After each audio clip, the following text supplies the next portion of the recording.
Cette émission a été réalisée par les élèves de première Bac Pro SAPAT de la MFR de Pont-de-Vel. Vous écoutez 100% Nature sur Radio Aléo. Bonjour, aujourd'hui nous allons vous parler du renard. Le renard est un animal sauvage, présent un peu partout dans le monde, car il s'adapte facilement. Son pelage peut varier du roux au grisâtre.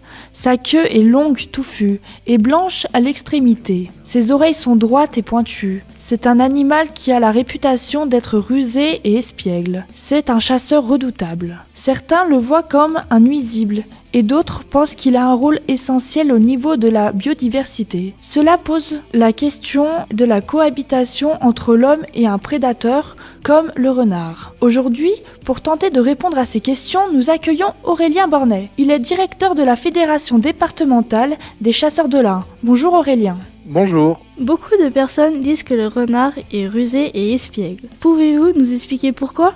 Eh bien écoutez, je pense qu'on dit ça principalement quand le renard, on va dire, approche des habitations humaines et où il est assez malin pour rentrer notamment dans les poulaillers. Il est capable d'escalader les grillages, il est capable de faire des trous très discrets pour rentrer dans les poulaillers. Donc je pense que sa réputation d'animal espiègle vient principalement de cette raison. Certaines personnes disent que le renard est un voleur de poules. Mais que mange-t-il le plus souvent ? Écoutez, le renard, donc c'est principalement un carnivore, un prédateur, donc il va principalement manger des petites proies animales, type campagnol, mulot, éventuellement aussi quelques oiseaux. Il est charognard aussi, donc il va pouvoir manger tous les animaux morts qu'il trouve, peu importe de quels animaux il s'agit. Il a aussi une alimentation un peu plus diversifiée, c'est-à-dire qu'en période d'été, notamment quand il y a beaucoup de baies, il peut aussi manger des baies. Le renard a été réputé pour avoir véhiculé la rage. Il n'y a pas eu de nouveaux cas depuis les années 2001 sur le territoire français. Qu'est-ce qui a été mis en œuvre pour éradiquer la transmission de cette maladie ? Fin des années 80, années 90, il y a eu une grande campagne d'éradication de la rage qui était principalement véhiculée par le renard. Alors ça dépend des départements en France, il y a eu plusieurs types d'interventions. Il y a des endroits où ils ont fait des lâchers de morceaux de viande dans lesquels ils avaient intégré les médicaments ou les vaccins contre la rage. Il y a d'autres endroits, c'était uniquement de la distribution de médicaments. Donc il y a eu une grande campagne nationale qui a permis d'éradiquer quasiment la rage.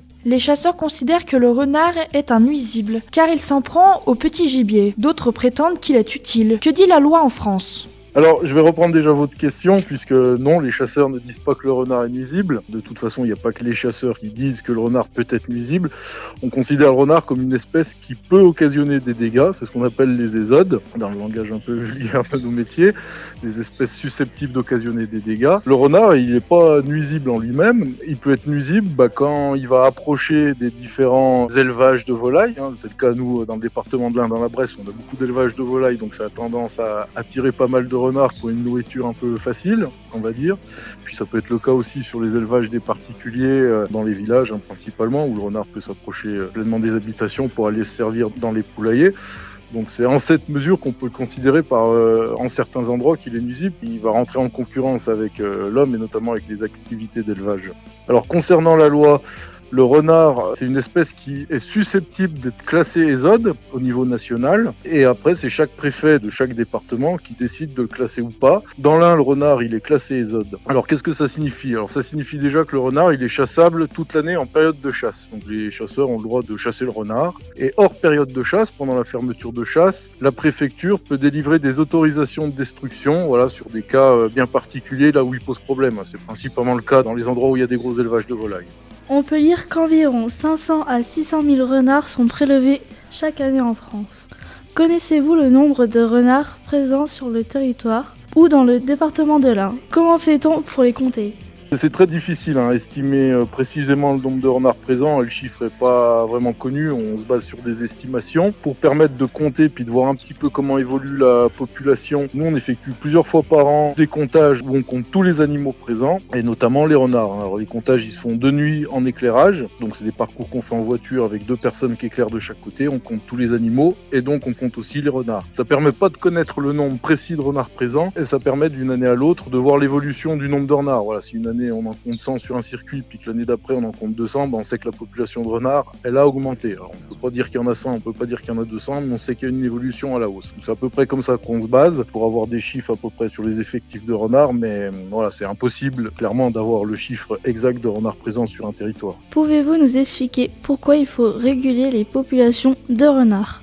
Eh bien, ça va reprendre un petit peu ce que je vous ai expliqué tout à l'heure. Il faut réguler les populations de renards où ça pose des problèmes, c'est-à-dire principalement près des habitations, que ce soit les villages ou les villes, et puis également près des exploitations agricoles de production de volailles. Quand il y a trop de renards, il y a trop de dégâts dans les élevages, et puis éventuellement aussi chez les particuliers. Voilà, on sait qu'un renard qui s'est mis à attaquer des volailles d'élevage aura tendance à toujours y revenir parce qu'il a une nourriture qui est facile, donc c'est dans ce cas-là qu'il faut intervenir pour réguler le renard. Après, quand il se trouve loin dans des habitations, en pleine campagne, il joue son rôle de régulation des petits animaux, sachant que voilà, ça attaque quand même principalement aux rongeurs, un campagnol mulot. Il peut avoir un petit impact sur la petite faune, sur les petits gibiers, voilà. Tout est une question d'équilibre à trouver entre les différentes activités humaines et puis la présence du renard. Le renard étant lui-même un prédateur, est-ce que sa régulation par les chasseurs entraîne d'autres régulations, comme par exemple celle des petits rongeurs qui peuvent s'en prendre aux cultures ?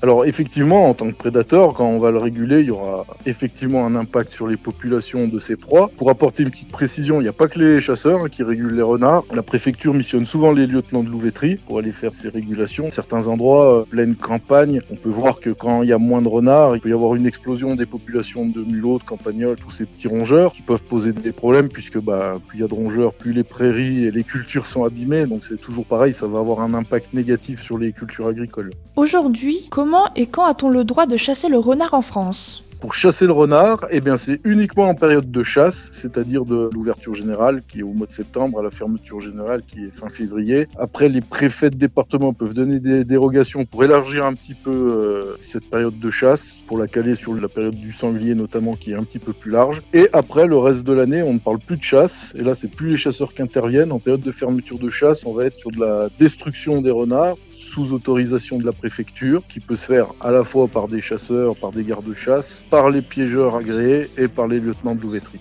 En tant que directeur de la Fédération départementale des chasseurs de l'Ain, avez-vous déjà entendu parler des dérives concernant la chasse au renard ? Non, personnellement, j'ai jamais entendu parler de dérive, puisque les interventions de chasse des renards, elles se font en période de chasse, notamment à la chasse au grand gibier, où on a le droit de tirer les renards. Tous les chasseurs tirent pas les renards, qui voient y passer, et puis après, l'autre partie, c'est de la destruction, et là, elle se fait uniquement sur ordre de la préfecture, donc ce qui limite d'éventuelles dérives. Comment évolue la population des renards aujourd'hui ?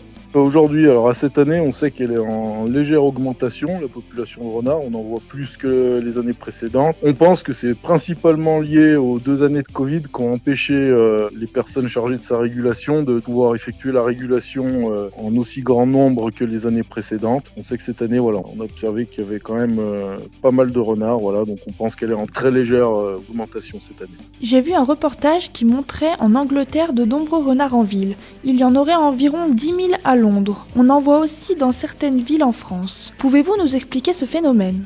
C'est un phénomène effectivement qui s'observe, la présence d'animaux au milieu des habitations en ville. C'est pas spécifique au renard, c'est spécifique à beaucoup d'espèces, par exemple le cas du sanglier. Comme ce sont des espèces qui ont un régime qui est assez diversifié, puisque le renard peut manger autre chose que des animaux, et en fait ils comprennent vite tout ce qu'il y a de la nourriture disponible, et notamment les décharges et puis les poubelles des gens sont un garde-manger qui est assez accessible pour tous ces animaux, dont les renards. Et donc comme c'est des animaux qui sont plutôt nocturnes, la nuit il y a peu de monde dehors, donc ils ne sont pas dérangés, ils peuvent agir en toute tranquillité. Donc on observe effectivement beaucoup de renards présents dans les villes. C'est là où ça peut poser des problèmes. D'une part, ça peut poser des problèmes sanitaires puisqu'ils éventrent toutes les poubelles, ils renversent les poubelles, voilà. Et puis ils peuvent également véhiculer des maladies. Alors on a parlé de la rage chez le renard qui a été quasiment éradiquée, mais on a d'autres maladies qui sont portées par tous les animaux sauvages, pas uniquement les renards, et ça peut poser éventuellement d'autres problèmes sanitaires. Voilà, c'est pour ça que c'est important. Les renards dans les villes, c'est comme tous les autres animaux sauvages,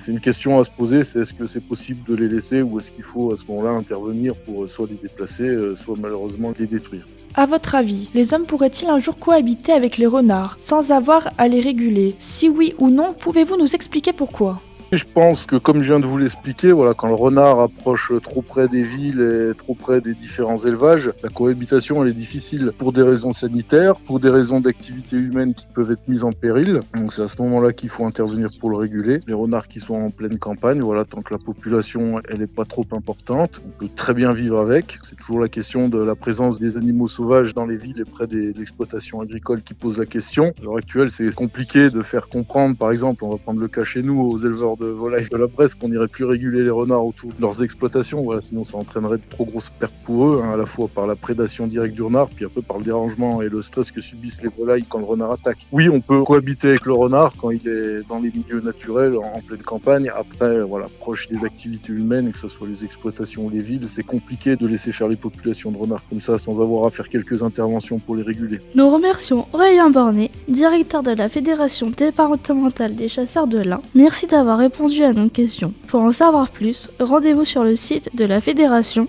www.fdca.com. Merci Aurélien. Merci.